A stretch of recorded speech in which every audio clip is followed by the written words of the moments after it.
Сәлем достар, сары майдың пайдасы мен зияны.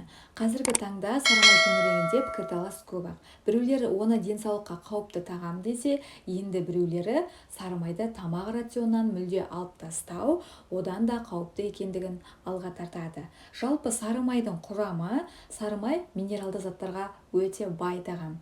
Оның құрамында калий, фосфор, кальций, натрий, селен, магний, темір, мырыш, мыс және де марганец бар.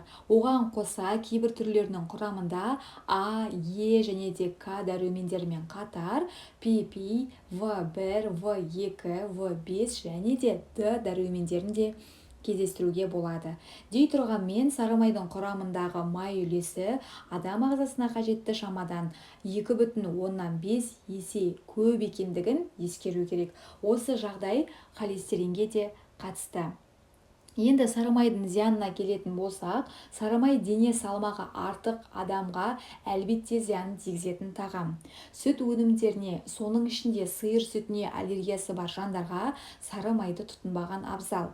Сары майдан аулақ болудың тағы бір себебі оның құрамындағы холестерин мөлшерінің тым жоғары болуы. Ал енді сары майдың пайдасы. Өзінің тамақ рационына қажетті мөлшерде сары май қосқан адамның асқазанындағы кішкентай жаралар жазыла бастайды. Сондықтан асқазан ауыратын адамдарға сары майдан бас тартпаған жөн. Күніне желінген 50 грамм май көз бен сүйек саулығына кепіл бола алады. Сары май адамның иммунитетін күшейтіп, белсенділігін арттыра түседі. Ағзаға қажетті мөлшері. Сары майдың зияны мен пайдасы бір таразы басына қойсақ, пайдасы басымдырақ екендігіне көз жеткізуге болады. Сары майдан мүлдем бас тарту денсаулыққа айтарлықтай зиян тигізеді.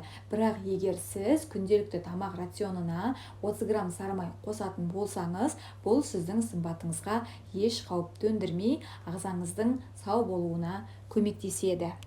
Дәрігерлердің айтуынша сары майдың пайдалысын тұтыну керек, яғни дүкендегі сары майды алар кезде қаптамасын мұқият қарау керек. Егер құрамы деген тұста кілегей деп тұратын болса, майдың таза екенін көрсетеді. Ал қасында басқа эмульгаторлар жазулы тұрса, ол маргарин. Ал қаптамада спред деген жазу болатын болса, оның құрамы таза емес деген сөз. Алтын уақыттарыңызды бөліп, видеоны соңына дейін қарағандарыңыз үшін алғысым шексіз. Келесі видеода жүздескенше аман сау болыңыздар.